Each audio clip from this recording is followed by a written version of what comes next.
x plus B Y का whole square. ठीक है, तो यहां पे आप पढ़े होंगे इस तरह से 10th में, इस तरह से भी हम लोग लिख सकते हैं। ठीक है, यस सर। बात समझ में आ रही है? जी सिंपल है, ज्यादा कंफ्यूजन वाली बात नहीं है। इसको हम लोग बोलते हैं बाइनोमियल एक्सप्रेशन।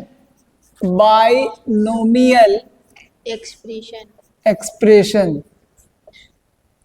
ठीक है, अब यहां पे जेनेटिक्स में क्या जरूरत है? तो मेंडल ने जेनेटिक्स में बहुत सारा मैथमेटिक्स यूज किया था, क्योंकि मेंडल के वीकनेस में या मेंडल के लॉ में डिमेरिट एक ये भी था, क्योंकि मेंडल के डिमेरिट जो भी उन्होंने अपना रिसर्च दिया था, एक्सपेरिमेंट दिया था, उसमें पहला डिमेरिट क्या था कि उन्होंने जीन तो उस टाइम डिस्कवर नहीं हुआ था, क्रोमोसोम डिस्कवर नहीं हुआ था, डीएनए डिस्कवर नहीं हुआ था, तो उन्होंने फैक्टर नाम दिया पहला।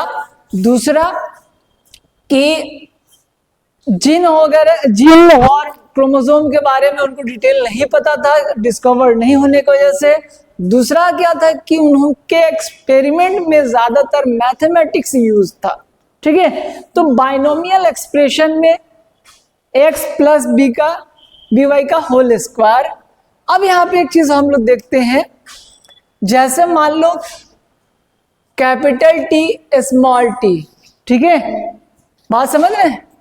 Capital T small T. अब यहाँ पे क्या है, इसके जब गैमेट बनेंगे तो क्या बनेगा? हाफ कैपिटल टी बनेगा और हाफ क्या बनेगा?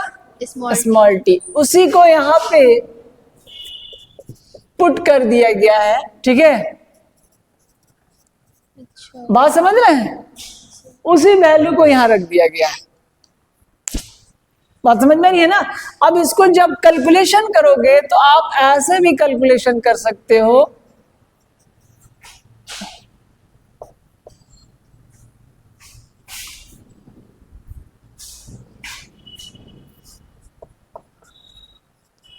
ठीक है, अब इसको हम लोग क्या करते हैं, इसके मैथमेटिक्स आप लोगों को पता होगा।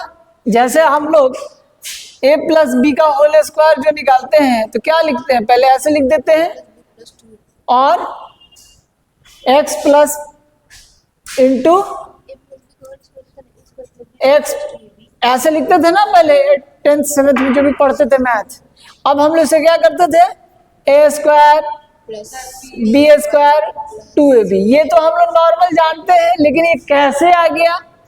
तो हम लोग क्या करते हैं, पहले इसको इससे मल्टीप्लाई करते हैं। बात समझ में आ रहा है? तो मल्टीप्लाई करते हैं तो एक्स स्क्वायर आ गया, ए स्क्वायर। फिर उसके बाद से इसको इससे मल्टीप्लाई करते हैं तो ए बी आ गया ना। फिर उसके बाद से बी वाई को इससे मल्टीप्लाई करते हैं और फिर बी को इससे करते हैं। अरे बात समझे? तो इसको जब मल्टीप्लाई करेंगे तो एक और हमें मिलेगा। बात समझ में आ रहा है? और फिर इसको मल्टीप्लाई करेंगे तो हमें बी स्क्वायर मिलेगा, और दोनों को जोड़ेंगे तो 2ab। बात समझ रहे हैं ना? वही चीज हम लोग को यहाँ करना है।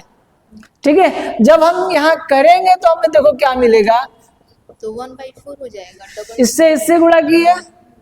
फिर उसके बाद से दूसरा क्या कंडीशन है, फिर इसको हम इससे मल्टीप्लाई करेंगे। ठीक है, तो क्या होगा, इससे अगर इससे मल्टीप्लाई करेंगे तो 1/4 ऐसा होगा ना। बात समझ में आ रही है? और फिर 1/4। ठीक है, यस। और फिर इसको इससे मल्टीप्लाई करेंगे, किया गया। फिर इससे करेंगे तो हमें क्या मिलेगा? दोनों स्मॉल हो जाएगा। बात समझ में आ रही है? जी सर। हाँ, यस सर। अब यहाँ पे हमें क्या मिलेगा, यहाँ पे 1/4 कैपिटल टी, और ये 1/2 कैपिटल टी स्मॉल टी, और ये 1/4 स्मॉल टी। अरे बात समझ में ना? तो ये आपका बाइनोमियल एक्सप्रेशन है। आई बात समझ में? जी सर। कोई कंफ्यूजन नहीं ना यहाँ? No sir. यहाँ पे हमने क्या किया है, इसको इससे मल्टीप्लाई किया है तो ये आ गया 1/4।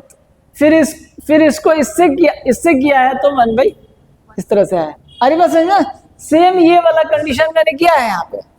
ठीक है, तो हम लोग जब, चूंकि ये सेम है कैपिटल टी स्मॉल टी, तो हम इसे क्या करेंगे, जोड़ देंगे, ऐड कर देंगे। तो ऐड करेंगे तो क्या होगा, हम लोग जनरली जब फ्रैक्शन ऐड करते हैं तो आप लोग पढ़े होंगे 654 में जो भी है, इसको हम लोग 4 लेंगे एलसीएम, ठीक है ना, और ये डिवाइड करेंगे तो हमें capital T small T, capital T small T, ये हमें मिल गया 2 by capital T small T by 4, ठीक है। तो ये आपका मिलेगा इस तरह से, ठीक है ना, बात समझ में आ रहा है।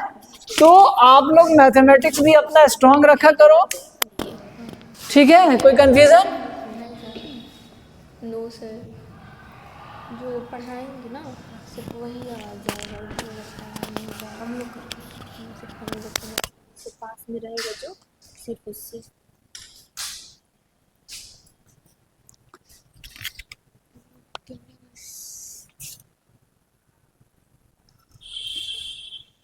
ठीक है, आगे बढ़े हम लोग। जी सर। तो ये आपका बाइनोमियल एक्सप्रेशन रहा, टेस्ट क्रॉस समझ में आ गया। चलिए अब हम लोग आगे चलते हैं। लॉ ऑफ इंडिपेंडेंट असॉर्टमेंट भी बता दिए थे हम, ठीक है ना। अब हम लोग को पढ़ना है chromosomal theory of inheritance. Chromosomal theory of inheritance क्या होता है,